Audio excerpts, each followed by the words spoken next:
Melinda Herring, thank you very much. Pleasure. Well, to the US now, and the White House has said evidence suggests that the 3 aerial objects shot down by US jets were likely not to have been involved in a wider Chinese espionage programme. The National Security spokesman John Kirby said the leading explanation is the objects were tied to commercial or research entities and therefore benign. Here's the White House press secretary. The objects that were shot down were in the civilian airspace, kind of flying low elevation, and so it was shot down. They were shot down because of we were taking abundance of caution. We wanted to make sure Americans were safe. We wanted to make sure that the civilian aircraft flying above in our airspace were safe, and that's why they were taken down. Well, the objects were detected when the US made its radar more sensitive after the shooting down of a suspected Chinese surveillance balloon earlier this month. The US says it was being used to spy on sensitive military sites. China denies that and has accused the US of flying at least 10 balloons over its own airspace. Since May last year, the United States has launched many high-altitude balloons on its mainland, which continue to circle the globe. Without authorization from relevant Chinese authorities, they illegally flew over the airspace of China and over other relevant countries for at least 10 times. China media analyst Carrie Allen joins me now. Carrie, how has this been reported, this whole saga in China?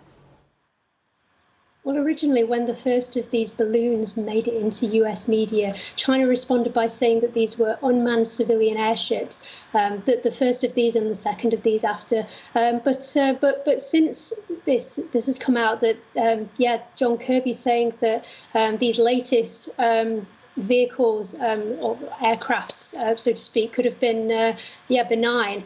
China has taken great glee in this and very much said that this whole saga has been whipped up into a frenzy. So there's been lots of media reports very much saying that this has been made into hysteria and has really kind of sparked xenophobia in the US again. And it's gone even further than that. Newspapers have very much been giving the message that this might actually be a smokescreen for to target China, because the US has had its own problems this month with the derailment of a train in Ohio. And so there's been a lot of media messaging on that, very much saying that the US has problems at home. And so this is why this whole story has been coming out. That's the message that Chinese audiences are getting.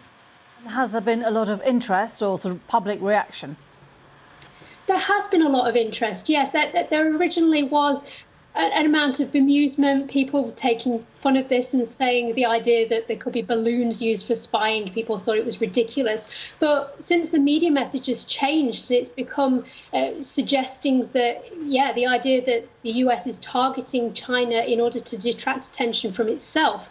People have been getting very, very angry about this and saying that actually, calling on social media platforms, domestic and international, so platforms like Twitter as well, and very much saying that they want to hear more in Western media about the Ohio train and about the problems that are happening in the US, because they feel that these aren't being covered. They feel that this balloon story is being used as a smokescreen.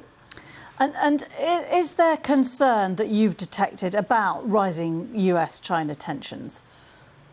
I think there has been long term, yes. I mean, not just with this in recent weeks, and also because of this, there's been criticism of TikTok as well and suggestions around this platform that it could also be used for spying. I think it goes back further than that. I mean, there was the pandemic, there was criticism in the early stages and suggestions that because the first cases originated in China, that sparked tensions. And then further back than that, there was the trade war between the two countries. So these tensions have always been sitting there. But as China sees it, these are political motivations by the US government in order to show that the US is being hard on China. And in terms of, obviously, how much open information the public has, we know, obviously, there's censoring, there's filtering, but do people still find ways of accessing Western news organisations, for example?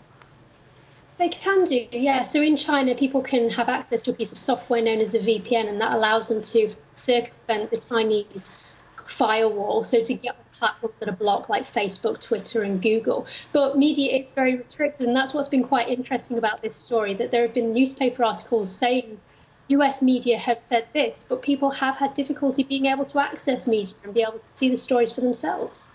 Carrie Allen, thanks very much indeed.